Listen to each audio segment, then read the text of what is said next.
Recording in progress. गाडी कर्जा तपाईको चाहिँ अर्को के रे यो मार्जिन लेन्डिङ भनेको शेयर कर्जा यस्तो चीज रिटेल बैंकिङ अन्तर्गत सुन कर्जा यो के भन्छ रिटेल हुन् नि यसको लागि चाहिँ 75% चाहिँ रिस्क वेट दियो राष्ट्र बैंकले दियो हो यो राष्ट्र बैंकको त्यही 1 नम्बर परिपत्रको तल अंग्रेजी भर्सनमा छ भाइ बहिनीले हेर्न पनि सक्नुहुन्छ त्यस्तै claim unsecured by residential property भनेको तपाई बस्ने घर जग्गाको धितोमा कुनै कर्जा लिया छ भने त्यसलाई चाहिँ 60 देखि 150% आफै बस्ने घर कर्जाकै लागि लिया छ भने 60% तर घर जग्गा राखेर रियल इस्टेटमा या पर्सनल ओडीमा लिनुभएको छ भने 150%। अब यसमा धेरै तपाई दिमाग नखेउनुस् हैन यो सबै यति लेख भनेर आउँदैन तपाईलाई सम्झाउनलाई मात्र यो म भन्दैछु तपाईको लेभललाई यो कति छ हिसाबै निकाल्नु भनेर कहिले पनि आउँदैन है। अब अर्को claim secured by commercial real estate अब रियल इस्टेटको घर जग्गाबाट कुनै कर्जा चाहिँ सुरक्षित गरिएको छ भने 100%। पास्ट ड्यू क्लेम भनेको भुक्तानी म्याद नआएको कर्जा छ भने त्यसको लागि 150%। त्यस्तै हाई रिस्क क्लेम अत्यन्त जोखिमपूर्ण कुनै लेना रकम छ भने त्यसको लागि पनि कति 150। अदर एसेटको लागि 0 देखि 100। अफ ब्यालेन्स सिट आइटम भनेको के भन्दै bank guarantee LC bill collection त्यसका लागि पनि 0 देखि 100।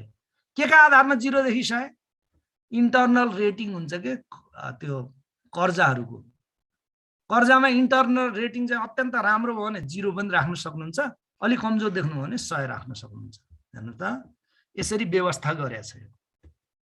अब तोकिएको प्रावधान पूरा गरेमा सेक्युर्ड कोलेटरल भएमा क्यापिटल रिलिफको माध्यमबाट क्रेडिट रिस्क मिटिगेसन गर्न सकिन्छ। ल यसरी चाहिँ प्रत्येक तपाईको चाहिँ नि कर्जाको लागि लेना रकमको लागि नेपाल राष्ट्र बैंकले रिस्कको वेटेज दिया रहेछ।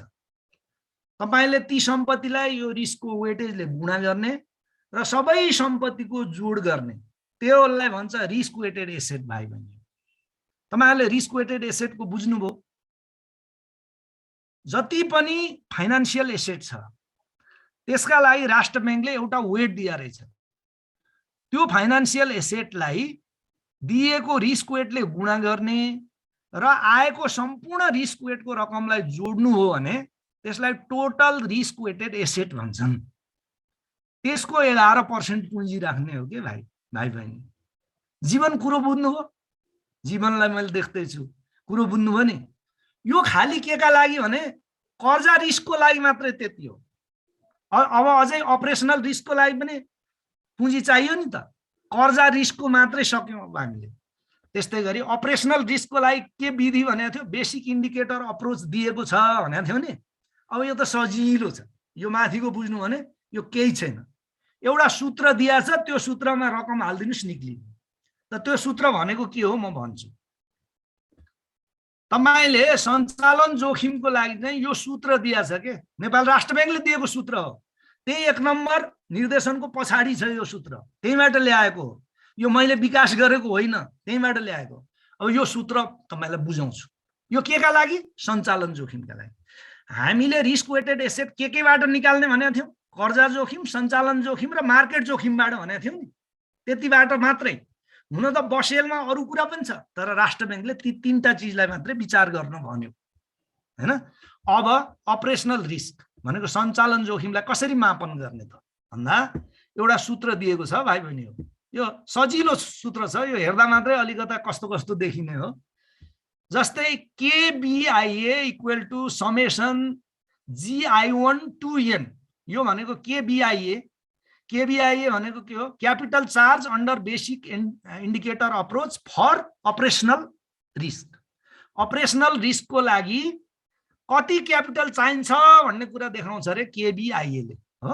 त्यही भनेको छ KBIA भनेको के हो रे capital charge under basic indicator approach. त्यो बराबर तपाईले के गर्नु पर्यो summation of GI1 to N भनेको GI भनेको एनुअल ग्रस इन्कम निकालिसकेपछि पछि नेट इन्कम आउँछ नि त त्यो ग्रस इन्कम 3 वर्षको N भनेको 3 GI1 भनेको पहिलो वर्षको ग्रस इन्कम प्लस GI2 भनेको दोस्रो वर्षको ग्रस इन्कम, GI3 भनेको के तेस्रो वर्षको ग्रस इन्कमलाई जोड्नुस् यहाँ ब्राकेट दिएर। के हैन यो समेसन भनेको।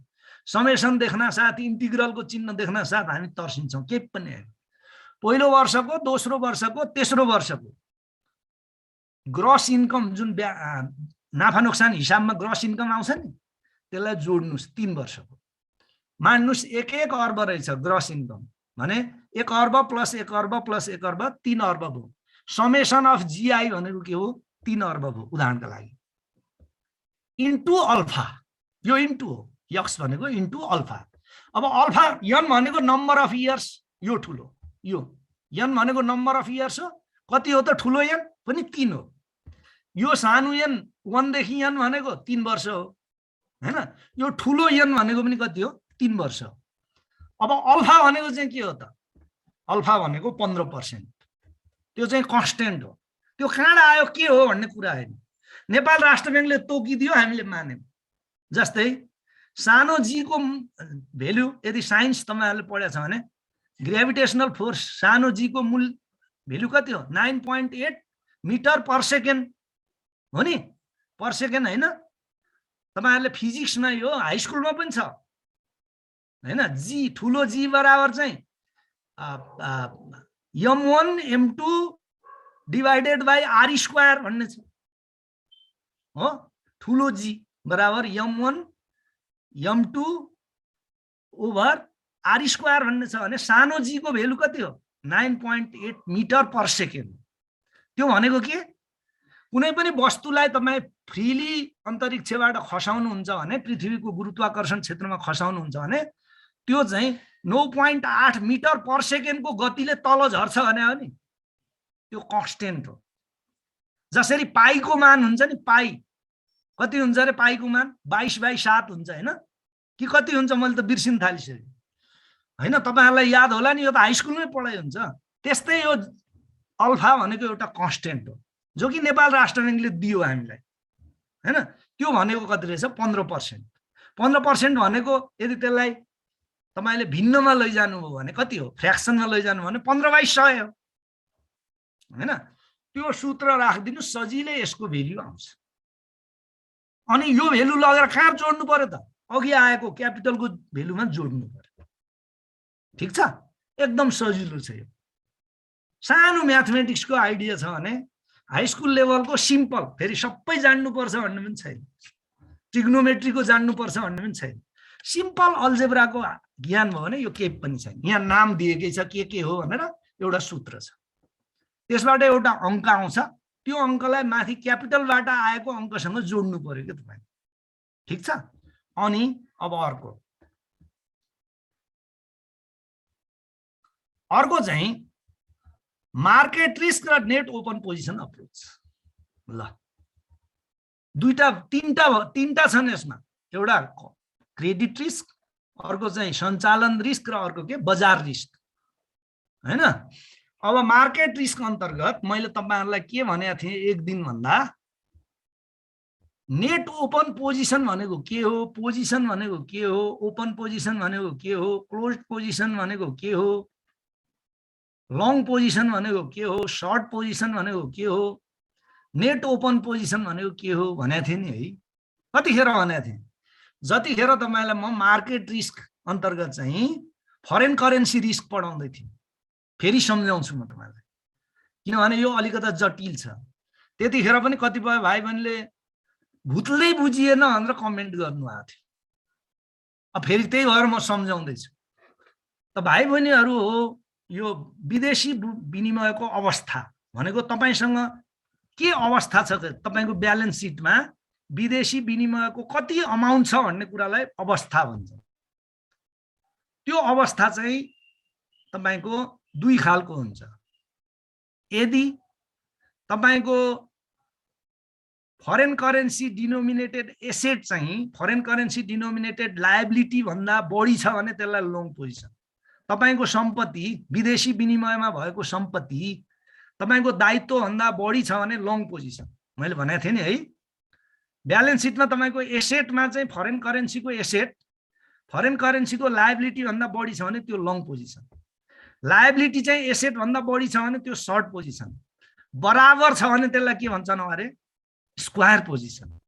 तीनवटा पोजिसन भयो। अब स्क्वायर पोजिसन बराबर भएको अवस्थालाई क्लोज पोजिसन भन्छन्।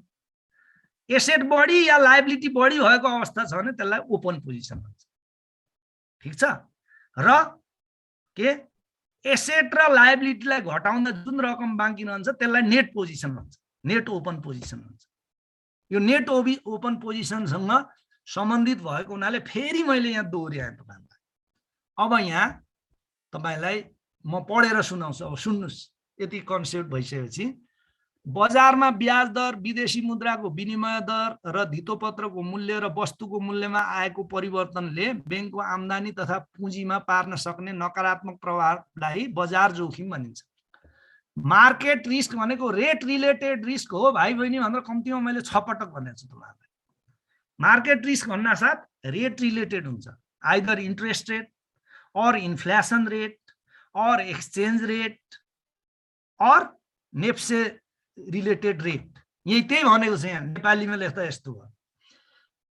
बजारमा ब्याज दर भनेको के इन्ट्रेस्ट रेटको घटबड हो, विदेशी मुद्राको विनिमय भनेको एक्सचेन्ज रेटको घटबड हो, धितोपत्रको मूल्य भनेको के नेप्सेका इन्डिकेटरहरूको घटबड हो, त्यस्तै वस्तुको मूल्यमा आएको परिवर्तन भनेको के हो इन्फ्लेसन रेट हो नि।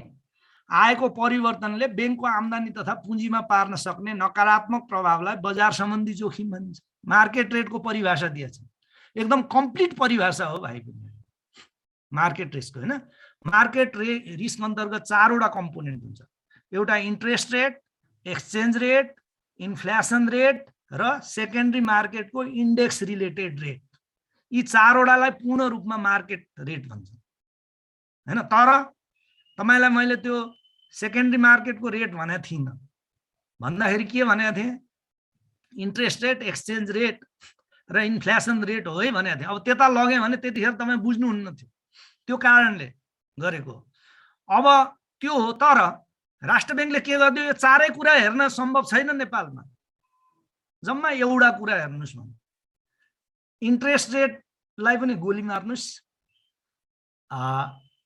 तपाईको इन्फ्लेसन रेट र नेप्सेको रेटलाई पनि गोली मार्नुस्, विचार के गर्नुस् एक्सचेन्ज रेटलाई मात्रै गर्नुस् भनेको छ। एकछिन पछि आउँछ त्यो है। तर यहाँ अलिकति तपाईहरुलाई काम लाग्ने विषय हुनाले म पढ्दैछु। यस अन्तर्गत विदेशी विनिमय सम्बन्धी जोखिम, ब्याज दर सम्बन्धी जोखिम, वस्तुको मूल्य सम्बन्धी जोखिम, धितोपत्रको मूल्य सम्बन्धी जोखिम गरी 4 प्रकारका जोखिमहरू पर्छन्। यसमध्ये सबैभन्दा व्यापक र महत्त्वपूर्ण विदेशी मुद्रा सम्बन्धी जोखिम। त्यसै कारणले राष्ट्र बैंकले यस प्रयोजनका लागि विदेशी मुद्रा सम्बन्धी जोखिमलाई मात्रै विचार गर्यो, अरु चीजलाई छोड दियो। बसेलमा सबैलाई विचार गरेछ, रियल बसेलमा। तर राष्ट्र बैंकले हामीलाई के गर्दियो विदेशी मुद्रासँग सम्बन्धित जोखिमलाई मात्रै विचार गर भनेर छुट दियो, हामी भनेको बैंकलाई। अब यस अन्तर्गत इन्भेस्टमेन्ट पोर्टफोलियो भनेको विदेशी मुद्रामा गरिएको लगानीलाई इन्भेस्टमेन्ट पोर्टफोलियो भन्छ हैन।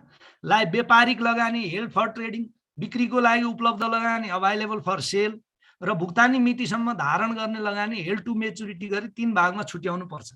यो तपाईलाई अहिले म भन्दिन, यो भन्यो भने तपाई कागको कुइरो बन्नुहुन्छ। यो अलि तपाईको बेस बनिसकेपछि मात्रै भन्ने कुरा हो। आज भनेर तपाई बेकारमा कन्फ्युज हुनुहुन्छ। नोटमा छ, कुनै दिन हेर्नु होला सरले भनेको थियो भन्नुहुन्छ हैन। यसरी विदेशी मुद्रामा जुन लगानी गर्नुहुन्छ नि त्यसलाई 3 भागमा बाँडेको छ भने हैन। त्यो भनेको के हो त्यतापट्टि अहिले म जान्न, त्यतापट्टि जान थाल्यो भने अहिले खुस्किन्छ अरु मेजर चीज हैन।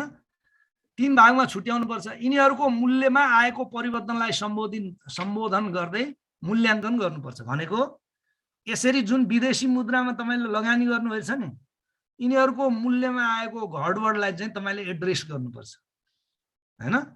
यसरी मूल्याङ्कन गर्दा भएको घटबडलाई नाफा नोक्सान वा लगानी समायोजन कोषमा राखिन्छ। मैले फरेन करेन्सी रिस्क म्यानेजमेन्ट अन्तर्गत के भनेको थिएँ अरे 2टा चीज भनेको थिएँ भाइ बहिनी।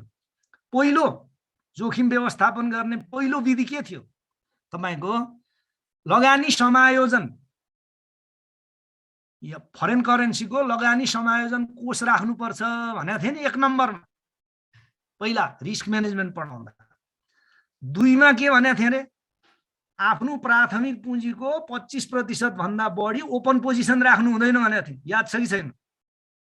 यदि तपाईको प्राथमिक पुँजी 8 अर्ब हो भने तपाईको नेट ओपन पोजिसन चाहिँ 2 अर्ब भन्दा बढी राख्नु हुँदैन भनेर अर्को मैले विधि बताएको थिएँ नि फरेन करेन्सीको, त्यही कुरा आयो यहाँ। यसरी मूल्याङ्कन गर्दा भएको घटबडलाई नाफा नोक्सान वा लगानी समायोजन कोषमा राख्नु पर्यो। फरेन करेन्सीसँग सम्बन्धित लगानी समायोजन कोषमा राख्नु पर्यो। अब नेट ओपन पोजिसन भनेको के रहेछ त यहाँ लेखेको भाषामा अघि पनि मैले सम्झाएँ। नेट ओपन पोजिसन भनेको विदेशी मुद्राको सम्पत्ति र दायित्व बीचको अन्तर हो भनेको थिएँ नि। के यदि एसेट बढी दायित्व कम छ भने एसेट माइनस लायबिलिटी हो, लायबिलिटी बढी एसेट कम छ भने लायबिलिटी माइनस एसेट हो। त्यसलाई के भन्छन्? नेट ओपन पोजिसन भन्छन्। त के भयो? नेट मुद्रागत रूपमा नेट ओपन पोजिसन निकाल्नु पर्यो। सबै US डलरको नेट ओपन पोजिसन कति, स्टर्लिङ पाउन्डको कति, युरोको कति, जापानिज येनको कति, अस्ट्रेलियन डलरको कति, यिनै 5 वटाको निकालिन्छ भाइ बहिनी। त्यो भनेको के? तपाईको ब्यालेन्स सिटमा US डलरको सम्पत्ति कति छ, दायित्व कति छ, सम्पत्तिबाट दायित्व घटाउनुस्। त्यस्तै गरी तपाईको ब्यालेन्स सिटमा युरोको सम्पत्ति कति छ, युरोको दायित्व कति छ, त्यो घटाउनुस्। त्यस्तै गरी जापानिज येनको सम्पत्ति कति छ, दायित्व कति छ, घटाउनुस्। अस्ट्रेलियन डलरको सम्पत्ति कति छ, दायित्व कति छ, घटाउनुस्। स्टर्लिङ पाउन्डको सम्पत्ति कति छ, दायित्व कति छ, घटाउनुस्। र त्यो घटाएर आएको सबैलाई जोड्नुस् के, त्यसलाई भन्छ नेट ओपन पोजिसन। अस्ति पनि मैले भनेको थिएँ, यसैमा हो भाइ बहिनीले भुत्तै बुझिएन, रौँ बुझिएन भनेको। नेट ओपन पोजिसन तपाईले विभिन्न विदेशी मुद्रामा भएको तपाईको सम्पत्ति र दायित्वलाई घटाएर जोड्नुस्, त्यो रकमलाई नेट ओपन पोजिसन भन्छन्। त्यो नेट ओपन पोजिसन आइसकेपछि त्यसको 10% निकाल्नुस्। त्यसरी निकालेको नेट ओपन पोजिसन मान्नुस् 1 अर्ब रहेछ भने त्यसलाई 10% ले गुणन गर्नुस् या त्यसको 10% निकाल्नुस् भनेको कति हुन्छ रे? 10 करोड रुपैयाँ हुन्छ। त्यो 10 करोड रुपैयाँ लगेर माथि रिस्क वेटेड एसेटमा जोड्नुस् के। एउटा कर्जा जोखिमको लागि निकालेको थियौँ, राष्ट्र ब्याङ्कले दिएको निर्देशन जोखिम भार अनुसार मान्नुस् त्यो रकम यक्स रहेछ। अनि एउटा चाहिँ के, सञ्चालन जोखिम, एउटा सूत्र निकालेर हामीले सूत्रबाट त्यो रकम निकालेका थियौँ, मान्नुस् त्यो रकम रहेछ वाई। अब यसरी नेट ओपन पोजिसनको 10% चाहिँ मान्नुस् जेड रहेछ भने तपाईको रिस्क वेटेड एसेट भनेको X plus Y plus Z हो। यसरी एउटा रकम आउँछ नि। कर्जा जोखिमको लागि एउटा रकम निकाल्नु भएको थियो, सञ्चालन जोखिमको लागि अर्को रकम निकाल्नु भएको थियो, र यहाँ फरेन करेन्सी रिस्क या यसलाई मार्केट रिस्कको लागि एउटा रकम निकाल्नु भयो। त्यो तीनटैलाई जोड्नुस्, त्यसको जोडलाई भन्छ भाइ बहिनी हो रिस्क वेटेड एसेट। अब हामी अन्तिमतिर पुगिसक्यौँ है। अब त्यही रिस्क वेटेड एसेटको 11% पुँजी राख्नुस् भने हो के माथि अघि देखाएको निर्देशन नम्बर 1 मा चाहिँ यसरी कर्जा जोखिमबाट आएको रकम रिस्क वेटेड एसेट, सञ्चालन जोखिमबाट आएको रकम त्यो पनि रिस्क वेटेड एसेट, र यहाँ के मार्केट रिस्कसँग जुन 10% निकाल्नु भयो नि त्यो तीनटैलाई जोड्नुस्, त्यसलाई के भन्छ? रिस्क वेटेड एसेट भन्छ। हेर्नुस्, यस प्रकार क्रेडिट भनेको पहिलो, अपरेसन भनेको दोस्रो फर्मुलाबाट निकालेको, र मार्केट भनेको यो अहिले निकालेको, यो तीनटालाई जोड्नुस्, त्यसलाई के भन्छ? RWE या RWA जे भन्नुस्, रिस्क वेटेड एसेट हो। त्यो RWE भन्यो भने चाहिँ रिस्क वेटेड एक्सपोजर हो, त्यही हो कुरा। RWA भनेको रिस्क वेटेड एसेट, RWE भन्नु भने चाहिँ रिस्क वेटेड एक्सपोजर हो। बोथ आर सेम, कुनै फरक होइन। निकाल्नुस्। त्यस रकमको 11% चाहिँ न्यूनतम पुँजी कोष कायम गर्नुपर्ने। अब भाइ बहिनीले के बुझ्नुभयो त? राष्ट्र ब्याङ्कले जुन 11% या अहिलेलाई 9% भनेको छ त्यो केसँग जोड्या रहेछ त? रिस्कसँग जोड्या रहेछ, जोखिमसँग पुँजीलाई जोड्या रहेछ। बासेलले त्यो काम गर्यो के। बासेलले के भन्यो त? तपाईको ब्याङ्कको पुँजी चाहिँ तपाईले लिने जोखिममा आधारित हुनुपर्ने। अब त सायद भाइ बहिनीलाई यो कुरा त थाहा भयो होला। यो हामीले पिलर 1 को मात्रै कुरा गर्यौं भाइ बहिनी हो, पिलर 1 मात्रै। 3वटा पिलर छन् नि है, एउटा क्यापिटल रिलेटेड र रिस्क म्यानेजमेन्ट रिलेटेड पिलर जो हामीले अहिले भन्यौं, अर्को चाहिँ के रे सुपरभाइजरी रिभ्यू प्रोसेस अब कुरा गर्छौं, अर्को चाहिँ मार्केट डिस्क्लोजर त्यसपछि कुरा गर्छौं। अब यति बुझिसक्नु भने तलको केही छैन, तलको एकदम सिम्पल छ। अब म तलको पनि एकछिन कुरा गर्छु ल। पिलर 2 आयो, अब पिलर 1 को सक्यौं, अब पिलर 2। पिलर 2 मा सजिलो छ, यो कुनै गाह्रो छैन। अब म पढेर सुनाउँछु र सम्झाउँछु, तपाईलाई सम्झाउनु पर्ने जति मजाले यो नोट पढ्दा पनि बुझ्ने कुरा छ। पिलर 2 मा बैंकले आफ्नो कारोबारबाट सिर्जना हुने जोखिमलाई सम्बोधन गर्न, पुँजी पर्याप्त छ भन्ने कुरा सुनिश्चित गर्न र जोखिम व्यवस्थापनका उपयुक्त विधिहरू विकास गर्न सुपरभाइजरी रिभ्यू प्रोसेसले मद्दत गर्छ। एउटा प्रक्रिया हो, एउटा प्रक्रिया बनाएको हुन्छ जसले चाहिँ माथि भनेको ठिक छ कि छैन, बैंकलाई आवश्यक पर्ने पुँजी छ कि छैन त्यो बैंकसँग भन्ने कुरा थाहा पाइन्छ। 1 नम्बरको कुरा। पिलर 1 चाहिँ बलियो छ कि छैन भन्ने कुरा पिलर 2 ले देखाउँछ के आफ्नो कारोबारबाट सिर्जना हुने जोखिमलाई सम्बोधन गर्न, पुँजी पर्याप्त छ भन्ने कुरा सुनिश्चित गर्नका लागि यो दोस्रो। 11% राष्ट्रिय वाणिज्य बैंकको आजका मितिमा 9% पुँजी छ भनेर जान्नु पर्यो नि, त्यस जान्ने विधि चाहिँ के हो, पिलर 2 हो। त्यसलाई सुपरभाइजरी रिभ्यू प्रोसेस भन्छ। अब त्यो अन्तर्गत के छ त हेर्नुस्, त्यो अन्तर्गत चाहिँ बैंकको आन्तरिक पुँजी मूल्याङ्कन एवं मापन प्रक्रिया विकास गर्न भनेको तपाईले आफ्नै प्रक्रिया विकास गर्नु पर्यो जसले चाहिँ दैनिक रूपमा त्यो 11% छ कि छैन थाहा पाउन सकियोस् कि गर्न, बैंकमा निहित जोखिम पहिचान गर्न, मापन र नियन्त्रण गर्न व्यवस्थापन पूर्ण जिम्मेवार हुनुपर्छ। त्यसका लागि के माथि भनेको 1 नम्बरका कुराहरू चाहिँ इन्ट्याक्ट छ भन्नका लागि तलका कर्मचारीले बिगारेछन् भनेर पाइँदैन। सञ्चालक समिति र व्यवस्थापन जिम्मेवार हुनुपर्छ, सीईओ जिम्मेवार हुनुपर्छ। बुझ्नुभयो नि। सुपरभाइजरी रिभ्यू प्रोसेसको उद्देश्य हासिल गर्न यस प्रक्रियालाई 3 भागमा बाँडिएको छ र सुपरभाइजरी रिभ्यू प्रोसेस अन्तर्गत 3वटा पाटा रहेछन्। एउटा internal capital adequacy assessment process भनेको जे अघि हामीले व्याख्या गर्यौं नि, त्यो अनुसार क्यापिटल ठिक छ भन्ने जान्ने एउटा विधि, एउटा हिसाब निकाल्ने मेथड तपाईले बनाउनु पर्यो। अब त्यो मेथड के हो छोड्दिनुस्, बैंकका सीईओहरूले गर्छन्। तपाईको टाउको दुखाइ छैन, मेरो टाउको दुखाइ छैन। एउटा यस्तो प्रक्रिया बनाउनु पर्यो बैंकले जस मार्फत के थाहा होस् भने माथि भनिएका कुराहरू ठिक छन्, 1 नम्बर पिलरका कुरा ठिक छन् भन्ने निश्चित गर्न सकियोस्। त्यसलाई internal capital adequacy assessment process, त्यो जाँच्ने विधि भनेको। अर्को चाहिँ सुपरभाइजरी रिभ्यू। अब विधि त बनायो, तलको सेकेन्ड क्लास अफिसरले निकाल्यो, अब चुप लाएर बस्ने, यसमा चाहिँ के भयो रिभ्यू गर्नु पर्यो। यो रिभ्यू चाहिँ तपाईको फेरि बैंकले पनि गर्नु पर्यो, नेपाल राष्ट्र बैंकले गर्नुपर्छ। नेपाल राष्ट्र बैंकलाई पनि यसमा जिम्मेवार बनाएको छ।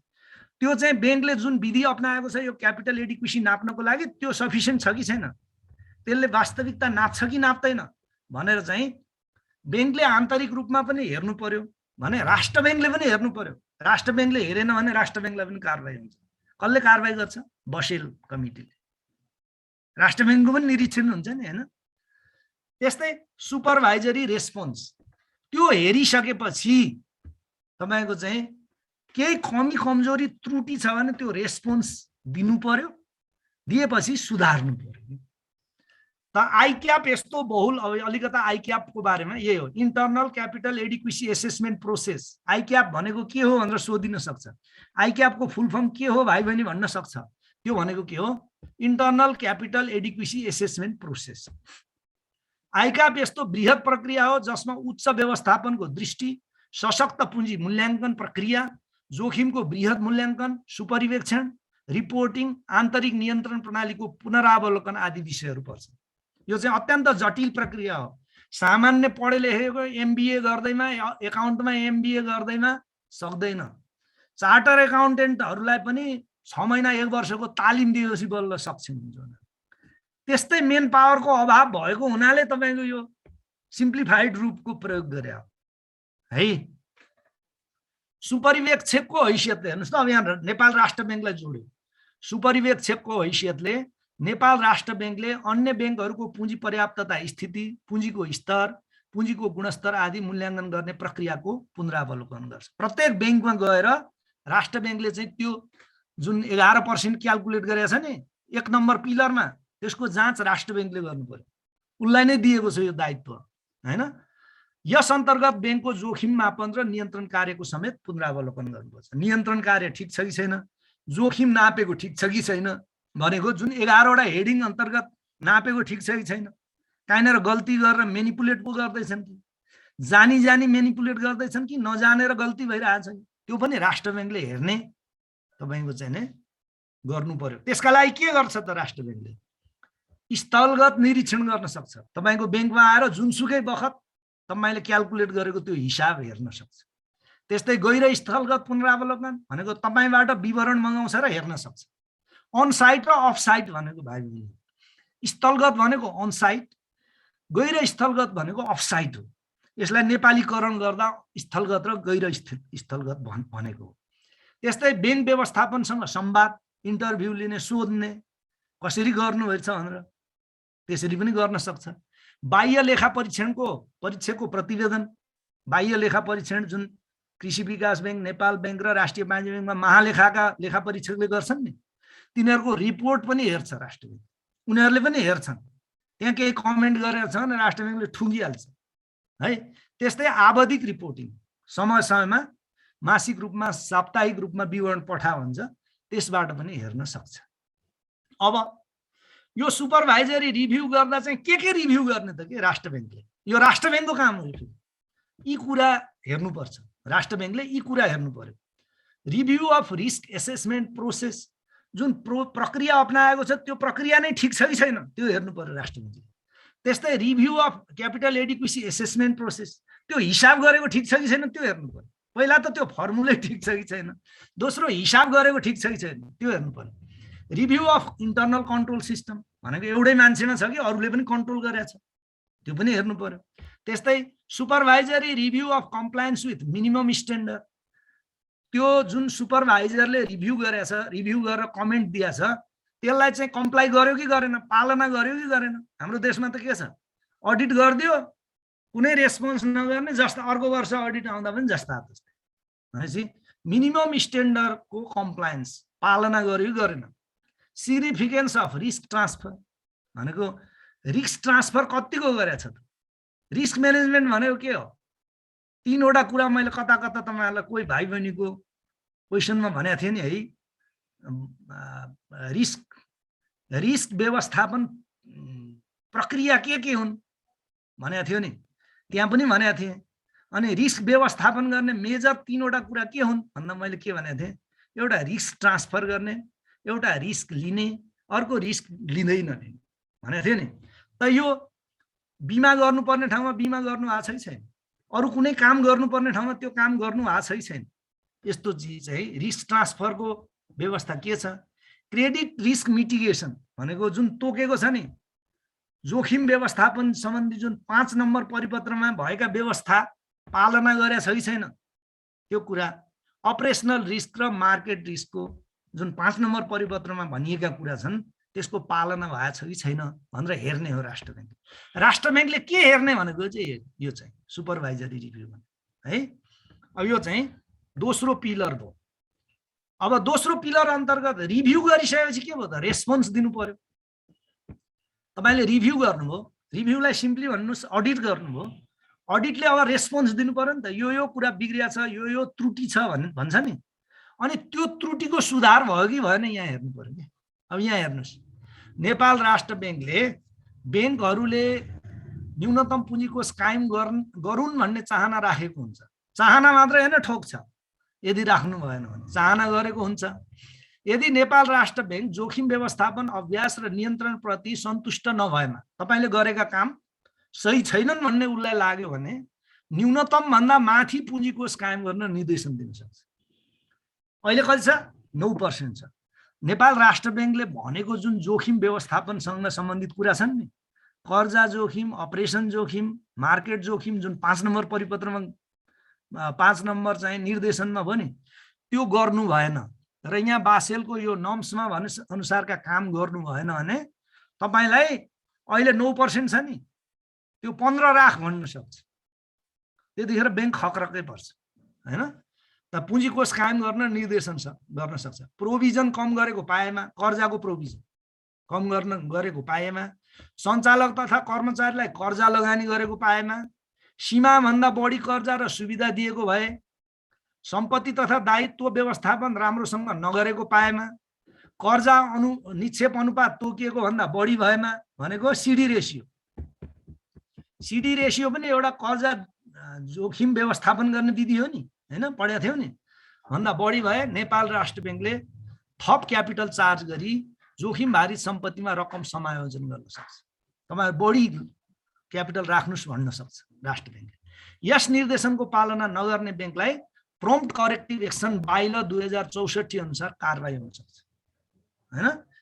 के हुन्छ त त्यसमा उसको चाहिँ तपाईको डिपोजिट लिन रोक्न सक्छ, कर्जा दिन रोक्न सक्छ, त्यसको व्यवस्थापन नै नेपाल राष्ट्र बैंकले आफैले लिन सक्छ, अरु कम्पनीलाई व्यवस्थापन दिन सक्छ।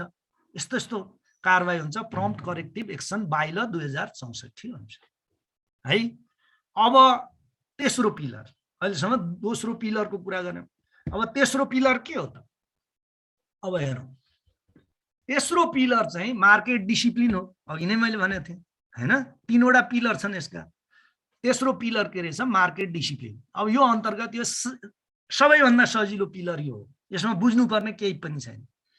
अब हेर्नुस्, बैंकको सञ्चालक समितिले डिस्क्लोजर पोलिसी बनाई निम्न सूचनाहरू त्रैमासिक तथा वार्षिक रूपमा राष्ट्रिय स्तरको पत्रिकामा प्रकाशित गरी सरोकारवाला सबैलाई जानकारी गराउनुपर्छ हैन। यो डिस्क्लोजर भनेको के गर्दैछौं त्यो जानकारी दिने, ट्रान्सप्यारेन्सी दिने। 3-3 महिनामा विवरण प्रकाशित गर्छन् नि बैंकहरूले, देख्नुभएछ नि, के हो यो? यसरी प्रकाशित गर्दा मेटेरियालिटी, प्रोप्राइटरी र कन्फिडेन्शियल इन्फर्मेसनलाई मध्यनजरमा राख्नुपर्छ। कैयौं कुरा चाहिँ डिस्क्लोज नगर्नलाई छुट दिएछ, कैयौं कुरा डिस्क्लोज गर्न पाइनेछ, ती कुरालाई विचार गरेर डिस्क्लोज गर्नुपर्छ भने। अब यो पिलर 3 भनेको विवरण प्रकाशित गर्ने हो कि सामान्य तपाईहरुको भाषामा, अरु केही गर्नु पर्दैन। त्रैमासिक, वार्षिक, कहिलेकाहीँ मासिक पनि हुन्छ, कहिलेकाहीँ साप्ताहिक पनि हुन्छ। त्यस्तो विवरण प्रकाशित गर्ने कुरा चाहिँ थर्ड पिलर हो। कुनै ठुलो कुरा छैन यो, जो कि बैंकले 3-3 महिनामा कहिले कहिले गर्छन्, साउनमा गर्छन्, कार्तिकमा गर्छन्, माघमा गर्छन्, चैतमा गर्छन्, 3-3 महिनामा। त्यस्तै क्लोजिङ गरिसकेपछि फेरि कहिले गर्छन्? तपाईको साउन मसान्तभित्र गर्छ।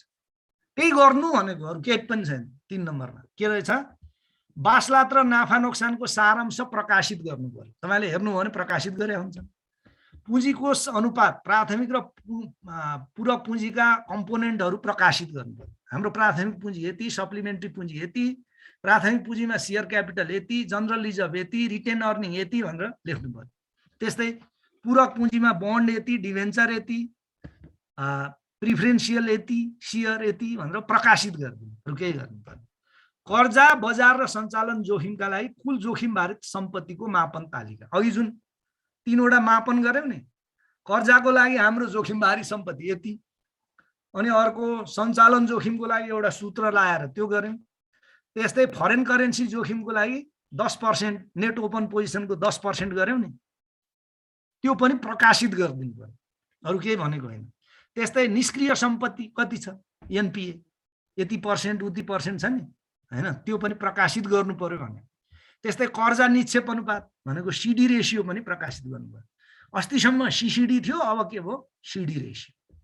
त्यस्तै कोषको लागत भनेको कस्ट अफ फन्ड, यो चाहिँ के त्रैमासिक रूपमा तपाईले प्रकाशित गर्नु पर्यो।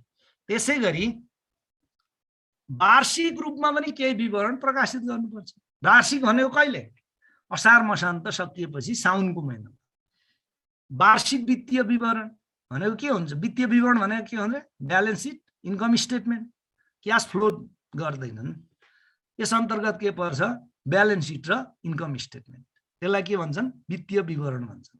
त्यस्तै पुँजी संरचना र पुँजी कोष अनुपात भनेको पुँजी कस्तो छ, प्राइमरी कति, सेकेन्डरी कति, त्यसका कम्पोनेन्ट के कति कति, त्यो त्रैमासिकमा पनि गर्नुपर्छ, वार्षिकमा पनि गर्नुपर्छ। जोखिम सम्बन्धी विवरण, तपाईका सम्भावित जोखिम के छन् त्यो पनि त्यहाँ लेख्नु पर्यो र जोखिम व्यवस्थापन सम्बन्धी के कार्य गर्नुभएछ त्यो पनि तपाईले के गर्नु पर्यो, वार्षिक रूपमा प्रकाशित गर्नु पर्यो। अब बैंकको आन्तरिक प्रणाली, सुपरिवेक्षकीय पुनरावलोकन र बजार अनुशासन समेतलाई जोड दिएको फ्लेक्सिबल प्रावधानहरू, जोखिम व्यवस्थापनको लागि विधि छान्ने स्वतन्त्रता, जोखिम व्यवस्थापनलाई प्रोत्साहन गर्ने नीति, बैंकको सबै कारोबारलाई सम्बोधन गर्न सक्ने प्रावधानहरू भएको कारणले बासेल 2 संसारभर नै लोकप्रिय हुनुका साथै बैंकिङ क्षेत्रको कोसे ढुङ्गाको रूपमा स्थापित हुन सफल भएको छ। भाइ बहिनीहरू, यति हो बासेल है। अब म एकैछिन भाइ बहिनीहरूको केही जिज्ञासा छ होला, 7 वटा देख्दैछु म, त्यसपछि हामी एउटा हिजो अस्तितिर पढाएको त्यसको क्वेसनको हामी डिल गर्छौँ।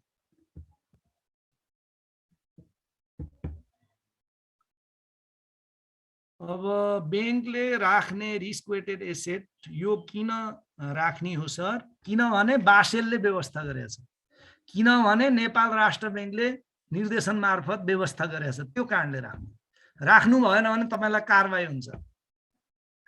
हिजोको स्लाइडमा देखाउँला एकछिनमा है, देखाउँछु, त्यहाँ क्वेसनहरूको एन्सर पनि हामी गर्छौँ। तपाईलाई सबै स्लाइड आज तपाईको क्लास पछि सबैलाई दिन्छु भनेर सूचना पनि आइसकेको छ है। बासेल 2 को विशेषता भनेकै ती 3टा पिलर हुन् के भाइ बहिनीहरू, के न्यूनतम पुँजी कोष, अर्को सुपरभाइजरी रिभ्यू र मार्केट डिसिप्लिन, तिनै हुन् विशेषता भनेको बासेल 2 को व्यवस्था।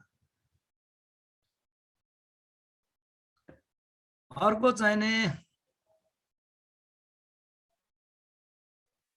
क्रेडिट रिस्कमा चाहिँ सम्पूर्ण हाम्रो लेना रकमहरूलाई 11 वटा भागमा बाँड्यो, नेपाल राष्ट्र बैंकले बाँडिदियो, त्यसको लागि वेट दियो, त्यो रकम र वेटले गुणा गर्ने र त्यसलाई जोड्ने, त्यसलाई भन्छ के, credit exposure, risk weighted asset on credit, क्रेडिटका लागि रिस्क वेटेड एसेट, त्यही हो क्रेडिट रिस्क सम्बन्धी। बासेलका धेरै लिमिटेसन छन्, अब त्यो तपाईको यो स्कोपमा पर्दैन, यो चाहिँ तपाईको फर्स्ट क्लास हुने सीएलाई सोध्ने क्वेसन हो, तपाई टाउको नदुखाउनुस् यसको है। बासेलका लिमिटेसन, बासेल 3 को बारेमा म भन्न सक्दिनँ अहिले, किनभने धेरै कुरा भएकै छैन नेपालमा। बासेल 3 को बारेमा अलिअलि भन्नु भन्दै हुनुहुन्छ भाइ बहिनीहरूले, नजानेको विषय भन्नु हुँदैन, म जान्दिनँ भन्नुपर्छ। अनि बासेल 3 पनि मै, एनएफआरएस पनि मै भन्न थालेँ भने जो कि मलाई नै थाहा छैन। यो बासेल 2 त लामो समय यसमा आफै पनि काम गरेको हुनाले यो चाहिँ बडा मुस्किलले नेपालीमा बनाएर तपाईहरुलाई भन्दैछु। यसको लागि ठुलो एक्सपर्टिज चाहिन्छ भाइ बहिनी। त्यसैले मैले भने नि तपाईहरुलाई, एनएफआरएस आईएफआरएस म पढाउँदिन भने नि, त्यो किन नजानेर हो, मैले त्यो मेरो एरिया हैन, त्यो चार्टर एकाउन्टेन्टहरुको एरिया हो है। अर्को चाहिँ ओहो गजबको क्वेसन, यो आउन सक्ने क्वेसन हो। सम्झना सिंह बहिनीले लेख्नुभयो, यो ठ्याक्कै मैले बनाउनु पर्ने क्वेसन उहाँले बनाइहाल्नुभयो। अलिकता डिस्कस गरौँ। बासेलको व्यवस्थाले बैंकिङ क्षेत्रको जोखिम व्यवस्थापन गर्न कसरी सहयोग पुर्याएको छ समीक्षा गर्नुहोस्। अब 3टा कुरा, कर्जा जोखिमका लागि के गरेछ, पिलर 1 लेख्नुस्। सञ्चालन जोखिमका लागि के गरेछ, पिलर 2 का कुरा लेखिदिनुस्। सरी पिलर 2 भन्छु। क्रेडिट रिस्कका लागि पिलर 1 बाट, सबै क्वेसन कहाँबाट हुन्छ, पिलर 1 बाट। कर्जा जोखिमका लागि के गरेछ, यहाँ हेर्नुस्, ल म देखाउँदै छु एकछिन नगर। कर्जा जोखिमका लागि के गरेछ त्यो लेख्नुस्, सञ्चालन जोखिमका लागि के गरेछ त्यो लेख्नुस्, र अर्को के बजार जोखिमका लागि के गरेछ लेख्नुस्। तपाईको कम्प्लिट एन्सर बन्छ। एकदम राम्रो। यो क्वेसन आउन सक्ने, तपाईहरुको लेभललाई आउन सक्ने क्वेसन हो है। तर बासेल 2 का लिमिटेसन भन्नु भने त्यो आउँदैन तपाईलाई। त्यो क्वेसन बनाउनेलाई नै पनि गाह्रै छ त्यो लिमिटेसन भन्नलाई। हैन। त्यसै कारणले बन्द र ऋणपत्र एउटै हो, मलाई यसमा डाउट छ। अब यो कसले भन्यो? योगेश रेग्मी के हो? योगेश रेग्मी भाइ, डाउट हुनु स्वाभाविक हो। बन्ड र ऋणपत्र एउटै चाहिँ होइन, टोटली एउटै होइन। तर सबै बन्ड चाहिँ ऋणपत्र हुन्, तर सबै ऋणपत्र बन्ड होइन। ऋणपत्र विभिन्न खालका हुन्छन्। जस्तै बन्ड भन्नासाथ त्यो ऋणपत्रको एउटा प्रकार हो के भाइ बहिनी। ऋणपत्रका प्रकार भनिदिउँ अहिले मैले, त योगेश भाइ र सबै भाइ बहिनीलाई क्लियर होला। जस्तै ऋणपत्र अन्तर्गत जसलाई सेक्युरिटिज या डेप्ट इन्स्ट्रुमेन्ट भन्छौँ, त्यो अन्तर्गत धेरैवटा आइटम छन्। जस्तै भाइले भने जस्तो बन्ड पनि ऋणपत्र हो, डिबेन्चर पनि ऋणपत्र हो, नेपाल राष्ट्र ब्याङ्कले जारी गर्ने गभर्मेन्ट ऋण बन्ड पनि ऋणपत्र हो, त्यस्तै सिटिजन सेभिङ सर्टिफिकेट भन्ने पनि ऋणपत्र हो, फरेन इम्प्लोइमेन्ट सेभिङ सर्टिफिकेट भन्ने पनि ऋणपत्र हो। ऋणपत्र अन्तर्गत धेरैवटा डेप्ट इन्स्ट्रुमेन्ट हुँदो रहेछन्, त्यो मध्ये एउटा बन्ड हो। बन्ड चाहिँ के हो त? सुरक्षित ऋणपत्र हो। बन्ड इस्यु गर्दाखेरि के हुन्छ? सर्टेन कोलेट्रलको आधारमा इस्यु गरिन्छ, त्यसैले यो के हो? सुरक्षित ऋणपत्र हो भाइ बहिनी हो। र अरू के हुन्? असुरक्षित, अनसेक्योर्ड। अब नेपालीमा भन्दा टक्कै मिल्दैन कि सेक्योर्ड र अनसेक्योर्ड। बन्ड भनेको सेक्योर्ड हो, सेक्योर्ड डेप्ट इन्स्ट्रुमेन्ट हो भने डिबेन्चर भन्यो, यिनीहरू के हुन्? अनसेक्योर्ड। त्यही हो, बन्ड र ऋणपत्र 100% एउटै होइन। सबै बन्ड चाहिँ ऋणपत्र हुन्, तर सबै ऋणपत्र बन्ड होइन। अब मलाई आशा छ योगेश रेग्मी भाइदेखि सबै जसले बुझ्नु भएको छैन बुझ्नुभयो होला है। अब अलि अगाडि जाउँ, के सोध्नुहुन्छ भाइ बहिनीले।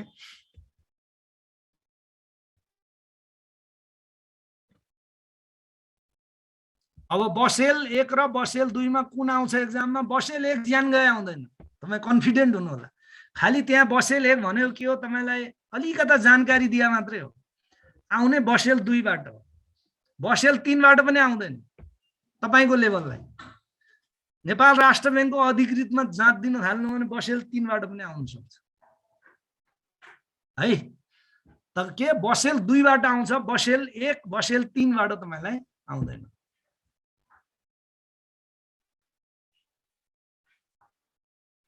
क्रेडिट रिस्क जस्तै डिपोजिट रिस्क हुँदैन सर भन्नुहुन्छ। बडा इन्ट्रेस्टिङ यो कसले सोध्यो? सुशीला बहिनी, सुशीला हेर्नु न, डिपोजिट रिस्क कसरी हुने भयो के भने?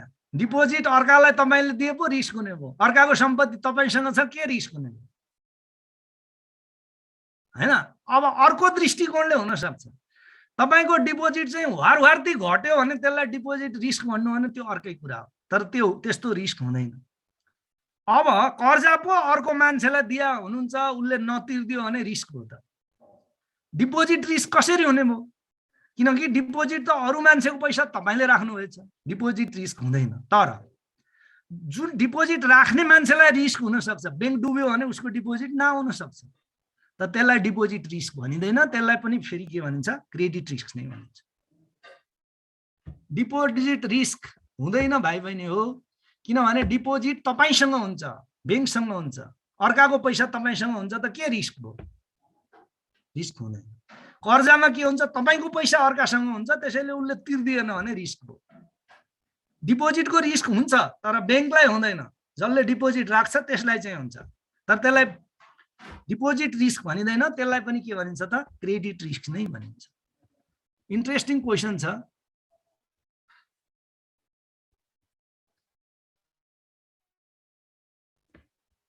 लेना रकम कसरी क्रेडिट भयो सर भनेर सोध्नुहुन्छ। लेना रकम जसलाई हामी के भन्छौँ? रिसिभेबल भन्छौँ। अङ्ग्रेजीमा के भन्छौँ? लेना रकम भनेको रिसिभेबलको नेपाली रूप हो। रिसिभेबल भनेको के हो? हामीले लिनुपर्ने रकम हो। लेना रकम भनेको अरू कसैबाट हामीले लिनुपर्ने रकम हो। त त्यो लिनुपर्ने रकम त हाम्रो लागि त ऋण दिएको रकम हो नि त, हैन? त्यसैले यो लेना रकम क्रेडिट भयो सिम्पली, हैन? अलि बहिनी हो कि भाइ? सुशील भाइ अकाउन्टतिर अलि हेर्नु न, अकाउन्ट अलि पढ्नु न, 10+2 मा अकाउन्ट पढ्नु होला। बसेल 3 को पढ्नु पर्दैन, राष्ट्रिय वाणिज्य ब्याङ्कको कोर्स हो यो। आज पढेको हामीले राष्ट्रिय वाणिज्य ब्याङ्कको कोर्स हो। बसेल 2 भनेरै लेखेको छ के सिलेबसमा, बसेल 3 भनेको छैन। त्यसैले राष्ट्रिय वाणिज्य ब्याङ्कले बसेल 3 पढ्नु पर्दैन। यदि अरू कसैले पढ्नुपर्छ भने अर्को सरले पढाउनुहुन्छ बसेल 3, मेरो बसको कुरा छैन।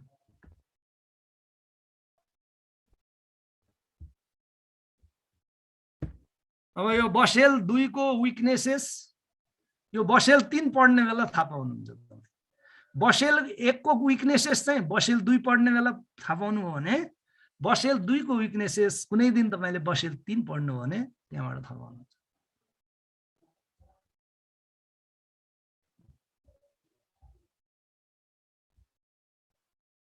यो के लेख्नुभयो मैले बुझिनँ। ल अब म तपाईलाई हिजोको स्लाइडहरु देखाउँछु। बसेल 2 बाट कस्तो क्वेशन आउँछ भोलि हामी डिस्कस गर्छौं है। भोलि यसको डिस्कस गर्छौं। एकचोटी रिभाइज पनि हुन्छ नि त तपाईलाई। त्यही कारणले बसेल 2 बाट कस्तो क्वेशन आउँछ भने अहिले नै म भन्दिन। तपाईले यो नोट पनि पाइसक्नुहुन्छ। अनि त्यसपछि भोलि गरे भने रिभाइज पनि हुन्छ भन्ने मेरो भनेको। अब सर बिल, भरपाई, रसिद, भौचर सबै फरक फरक हो बाबु हो, यो सबै फरक हो। एकाउन्टको सरसँग सोध्नु होला। अहिलेलाई मैले यति भने कि ती सबै फरक चिज हुन् हैन, त्यति चाहिँ मैले भन्न सके। ल आजको स्लाइड म पहिला देखाएर अनि हिजोको स्लाइडतिर गएर क्वेशन डिल गर्छौं। अब धेरै टाइम पनि छैन, म पहिला बिस्तारै यो आजको स्लाइड भाइ बहिनीलाई देखाउँदै छु। यो भोलि पनि रिभाइज हुन्छ। कुन सन्दर्भमा हुन्छ, योसँग सम्बन्धित क्वेशनहरु हामी डिल गर्छौं है भोलि।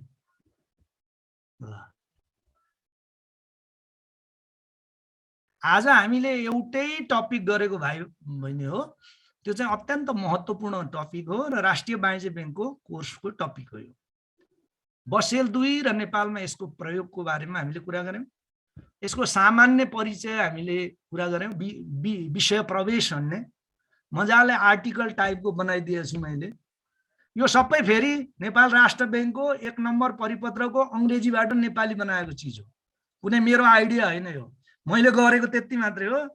अंग्रेजीमा छ यो, नेपालीमा छैन त्यहाँ, त्यसलाई नेपालीकरण गरेको मात्रै हो। त्यसैले काहीँ सेन्टेन्सहरु अलि कता कता अलि नपुग भए हो कि जस्तो तपाईले महसुस गर्नुहुन्छ, त्यो कारण। त्यस्तै गरी ऐतिहासिक पृष्ठभूमि के भयो इतिहासमा, पहिला के भएर यो बसेल आयो, बसेल 2 चाहियो, विभिन्न घटनाहरू घटे विभिन्न देशमा संसारभरि नै। त्यसले गर्दा बसेल 1 ले मात्रै सक्ने भएन, के भयो बसेल 2 चाहियो। त्यस्तै अर्को टपिक छ बसेल 2 किन। तपाईहरुलाई यही खालको आउँछ कि सामान्य क्वेशन, त्यो क्याल्कुलेट गर्नुस् भन्ने खालको आउँदैन। भोलि हामी डिस्कस गरौँ है। बसेल 2 किन भन्ने हामीले डिस्कस गर्यौं। त्यस्तै बसेल 2 मा भएका व्यवस्थाहरू र नेपालमा यसको प्रयोग। नेपालमा चाहिँ हुबहु प्रयोग भएको छैन, राष्ट्र ब्याङ्कले मोडिफाई गरेको छ। क्रेडिट सम्बन्धमा पनि मोडिफाई गरेको छ, सञ्चालन सम्बन्धमा पनि मोडिफाई गरेको छ र फरेन करेन्सी रिस्कको सम्बन्धमा पनि के छ मोडिफाई गरेको छ। त्यसै गरी बसेल 2 मा चाहिँ 3 वटा पिलर छन्। फर्स्ट पिलर भनेको minimum capital requirement, second pillar भनेको सुपरभाइजरी रिभ्यू प्रोसेस, थर्ड पिलर भनेको मार्केट डिस्क्लोजर। फर्स्ट पिलरमा 3 वटा कुरा गर्यौं। एउटा के तपाईको credit risk related risk exposure कसरी निकाल्ने, दोस्रो सञ्चालन जोखिमसँग सम्बन्धित रिस्क वेटेड एसेट कसरी निकाल्ने हैन। यो हेर्नुस् राष्ट्र ब्याङ्कको परिपत्र अनुसार यसरी रिस्क वेटलाई गुणा गरेर निकाल्ने भन्यौ। त्यस्तै दोस्रो अपरेसनल रिस्क अन्तर्गत रिस्क कसरी क्याल्कुलेट गर्ने भन्ने कुरा गर्यौं। एउटा फर्मुला दिएको छ राष्ट्र ब्याङ्कले भन्यौ, यो फर्मुलाको हामीले व्याख्या गर्यौं। त्यसै गरी तेस्रो मार्केट रिस्क र नेट ओपन पोजिसन भन्ने विषयमा हामीले कुरा गर्यौं। त्यस्तै फेरि पिलर 2 मा सुपरभाइजरी रिभ्यू प्रोसेस हो भनेर त्यसको डिस्कस गर्यौं, दोस्रो पिलर। त्यस अन्तर्गत के गर्दो रहेछ त बैंकले गर्ने र राष्ट्र बैंकले गर्ने कामहरू रहेछन्। दोस्रो पिलरमा राष्ट्र बैंकले कसरी रिभ्यू गर्छ, के कुरा गर्छ भनेर यहाँ हामीले डिस्कस गर्यौं। त्यस्तै गरी अर्को थर्ड पिलरको बारेमा कुरा गर्यौं, त्यो चाहिँ मार्केट डिसिप्लिन हो। त्यस अन्तर्गत केही पनि छैन, सामान्य त्रैमासिक रूपमा निकाल्नुपर्ने विवरण के हुन्, वार्षिक रूपमा निकाल्नुपर्ने विवरण के हुन्, यति थर्ड पिलर। यसरी हामीले बसेल 2 को कम्प्लिट गर्यौं। यससँग सम्बन्धित केही क्वेशन हामी भोलि डिल गर्छौं, किनभने तपाईलाई अलि एकचोटि भोलि पनि रिभ्यू होस् भन्ने प्रयोजन, अरु केही पनि हैन। र हामी भोलि अब के गर्छौं भन्दा भोलि यसको क्वेशनहरुको रिभ्यू गर्छौं र एउटा केही राष्ट्रिय वाणिज्य बैंकको मात्रै कुराहरु छ, नोटको सञ्चालन सम्बन्धित चीजहरु छ हैन, ती कुराको डिस्कस गर्छौं र यसको क्वेशनहरुको डिस्कस गर्छौं। अब अत्यन्त कम कुरा बाँकी छ र म भोलि दिउँसोतिर राष्ट्रिय वाणिज्य बैंकको पनि बैंकिङ जतिको नोट अलग्गै, हुन त सबै आइसकेको छ, अलग्गै पनि पठाउँछु। जसरी आज तपाईलाई कृषि विकास बैंकको जतिको मात्रै पठाएको छ भने भोलि वाणिज्य बैंकको जति मात्रै पठाउँछु। त्यो किन भन्दा जाँचको बेला त्यही नोट हेर्न सजिलो होस् भन्नको लागि। त्यसको लागि अलग अलग फोल्डर बनाउनु होला तपाईले आफ्नो कम्प्युटरमा या जहाँ हुन्छ, अलग अलग फोल्डर बनाउनु भने जाँचको बेला त्यही मात्रै हेरेर जान पाइयो नि त। अब कृषि विकास बैंकको हेर्दै हुन्छ पुरै, सरी राष्ट्रिय वाणिज्य बैंकको जाँच दिँदै हुन्छ पुरै कृषि विकास बैंकको हेर्न थाल्नु भने डुब्नुहुन्छ तपाईँ। यो कम्बाइन क्लासको एउटा खराब पक्ष त्यो हो। असल पक्ष धेरै ठुलो डिस्कसन भयो भन्ने लाग्छ मलाई। अब तपाईहरुलाई कति लाग्छ हैन, किनभने मैले कम्तीमा 25-26 वटा क्लास तपाईको पढाउँछु भोलि समेत गरेर। त्यो भनेको 2 घण्टाको क्लास हो, 50 क्लास हो 1 घण्टाको। एमबीएस या एमबीए को एउटा फुल सेमिस्टर बराबर हुन्छ। 50 वटा क्लास त हुन्छ एमबीए, कति हुन्छ र एउटा हैन। त त्यसरी हामी चाहिँ भोलि पहिला चाहिँ राष्ट्रिय वाणिज्य बैंकको सिलेबसमा मात्रै भएका 1-2 वटा टपिक अझै पढ्न बाँकी छ। त्यो धेरै लाग्दैन, आधा घण्टा पौने घण्टामा सकिन्छ। त्यसपछि यसको फेरि एकचोटि यसको क्वेशनहरु हल गर्ने, त्यो बहानामा यसको रिभाइज गर्दिने। किनभने तपाईहरुले आजसम्म पढेको मध्ये सबभन्दा कठिन टपिक यही हो है। अब म यसलाई छोडेर हिजोकोतिर जान्छु। अब यो मैले देखाएँ नि, अब त फेरि सर देखा नभन्नु है। अब म यो छोडेर अर्को स्लाइडमा जान्छु।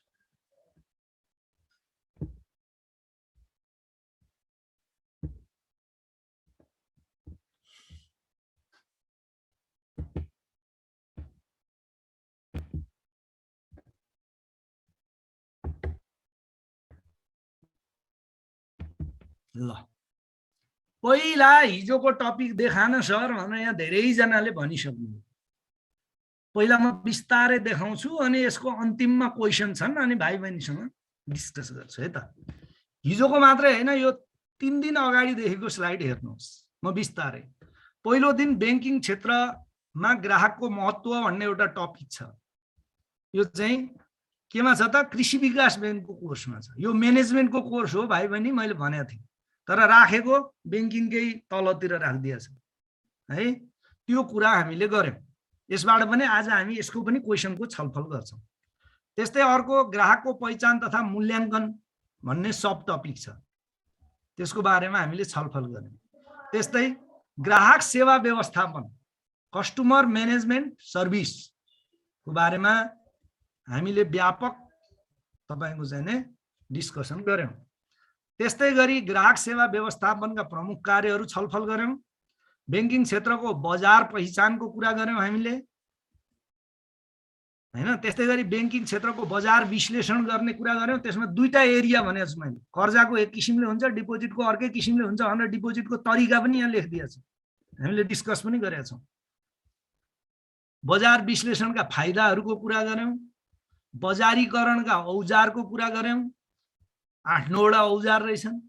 बजारीकरणका रणनीतिहरू 4 वटा रणनीति, बजार लिडरको रणनीति, बजार चुनौतीको रणनीति, बजार पछ्याउने रणनीति, बजार फोकस गर्ने रणनीति, नगद कारोबार र यसको आवश्यकताको बारेमा व्यापक रूपमा भाइ बहिनीसँग हामीले छलफल गर्यौं। नगद कारोबारको आवश्यकता र महत्व के छ भनेर हामीले छलफल गर्यौं। नगद कारोबारमा ध्यान दिनुपर्ने विषयमा हामीले लामो छलफल गर्यौं। 12-14वटा पोइन्टमा हामीले छलफल गर्यौं। म स्लाइड देखाउँदैछु, हिजोको स्लाइड देखाउनु भने हुनाले अस्तितिरको पनि देखाइरहेको छु। त्यस्तै गरी हामीले नगद कारोबारमा हुने सम्भावित जोखिमहरूको कुरा गर्यौं। नगद चोरी हुने, हराउने, लुटपाट, डकैती, आगलागी, नक्कली नोट प्राप्त हुने, बढी भुक्तानी हुने, कम जम्मा हुने, यस्ता कुराहरू गर्यौं। त्यस्तै यो फन्ड म्यानेजमेन्ट, बैंकमा तरलता कोष व्यवस्थापनको बारेमा हामीले पहिले नै डिस्कस गरिसके हो, स्रोत व्यवस्थापनको हेडिङ अन्तर्गत। तैपनि यहाँ बीचमा भएको हुनाले यहाँ मैले हाले र राष्ट्रिय वाणिज्य बैंकको कोर्समा भोलि हामी सरसर्ती यो कुरा पनि म तपाईहरुलाई फेरि सम्झाउँछु एकचोटि, हैन? यति लामो छैन राष्ट्रिय वाणिज्य बैंक कोर्समा, थोरै छोटो छ। भोलि त्यो विषय पनि म कभर गर्छु। यो धेरै दिन पनि भइसक्यो र यसबाट आउन सक्ने सम्भावना पनि छ, तर केही हैन, कोषको स्रोत, कोषको प्रयोग, उपयोग, यति हो। मैले यो चाहिँ एकदम ठुलो ठुलो स्वरले तपाईहरुलाई सम्झाइसकेको विषय हो। सम्भवतः भोलि म फेरि एकचोटि यसको रिभाइज गर्छु। कहाँबाट कोष आउँछ, कहाँ प्रयोग हुन्छ, त्यही दुईटा कुरा हो। वित्तीय अनुशासन, फाइनान्शियल डिसिप्लिनको बारेमा एकदम भाइ बहिनीहरुकै उदाहरण दिएर मैले सम्झाएँ है। त्यस्तै वित्तीय नियन्त्रण गर्नका लागि के उपाय हुन्छन्, सबभन्दा मेजर उपाय बजेट हुनुपर्छ भनेको थिएँ है। अरु उपायको साथसाथमा वित्तीय नियन्त्रण र वित्तीय अनुशासनका लागि हुनुपर्ने पहिलो शर्त बजेट हो है भाइ बहिनी। इन्टरभ्यूमा पनि सोधिन सक्छ। वित्तीय अनुशासनको महत्त्व र फाइदाको बारेमा हामीले छलफल गर्यौं। वित्तीय समावेशीकरण र वित्तीय साक्षरता र सोमा प्रविधिको प्रयोग सम्बन्धी कुरा गर्यौं। वित्तीय समावेशीकरण भनेको के हो, वित्तीय साक्षरता भनेको के हो भनेर अलग अलग नोट छँदैछ, भाइ बहिनीले अहिले पाइहाल्नुहुन्छ। त्यस्तै गरी वित्तीय समावेशीकरणको लागि कस्तो खालको प्रविधि प्रयोग गर्न सकिन्छ, नेपालमा के गरेछ यो बारेमा भन्यौं। एउटा ब्रान्चलेस बैंकिङ जसलाई शाखारहित बैंकिङ भन्छन्, अर्को चाहिँ मोबाइल बैंकिङ, अर्को चाहिँ माइक्रो एटिएम। र वित्तीय समावेशीकरण र वित्तीय साक्षरताको फाइदाको बारेमा हामीले कुरा गर्यौं। अर्को यो राष्ट्रिय वाणिज्य बैंकको मात्रै कोर्स हो, यो ग्राहकमुखी बैंकिङ सेवा भनेको कस्टमर सेन्ट्रिक बैंकिङ सर्भिसको कुरा गर्यौं हैन। र मैले तपाईहरुलाई कस्टमर सेन्ट्रिक बैंकिङ र कस्टमर सर्भिस म्यानेजमेन्टमा के फरक छ भन्ने पनि मैले सकेको सम्झाउने प्रयास गरेका थिएँ हिजो। अर्को ग्राहकमुखी सेवाको लागि गर्नुपर्ने आवश्यक कार्यहरू के हुन् यो बारेमा कुरा गर्यौं। त्यस्तै गरी अब आज कुरा गर्दैछौं सम्भावित प्रश्नहरूको। स्क्रिनमा देख्दै हुनुहुन्छ तपाई। अब सम्भावित प्रश्नहरूको थोरै छलफल गरौँ। नम्बर 1, बैंकिङ क्षेत्रमा ग्राहकको पहिचान कसरी गरिन्छ, ग्राहक सेवा व्यवस्थापनका प्रमुख कार्यहरू उल्लेख गर्नुहोस् हैन। ग्राहकको आइडेन्टिफिकेसन कसरी गर्ने, ग्राहक सेवा व्यवस्थापनका प्रमुख कार्यहरू के हुन्। अब भाइ बहिनीलाई मैले भन्छु, यो अब नोट पाइहाल्नुहुन्छ, आजै गएर नत्र भोलि बिहान यो क्वेशन लेख्नुस् र यहाँ मैले हाइलाइट गरेका चीज गरेर एउटा वर्ड फाइल बनाइहाल्नुस्।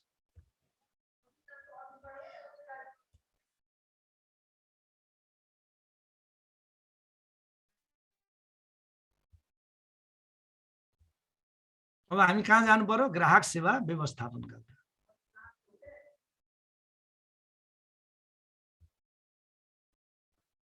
ल, ग्राहक सेवा व्यवस्थापन।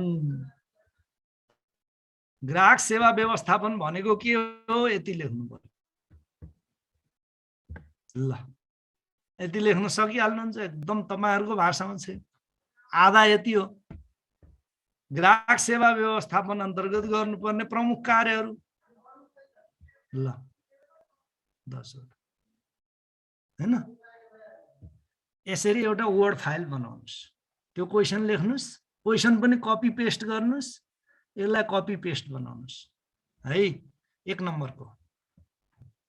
त्यसपछि 2 नम्बर क्वेशनमा जाउँ।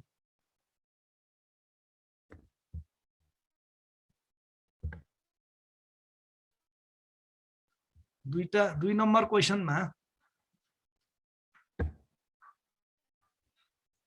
बैंक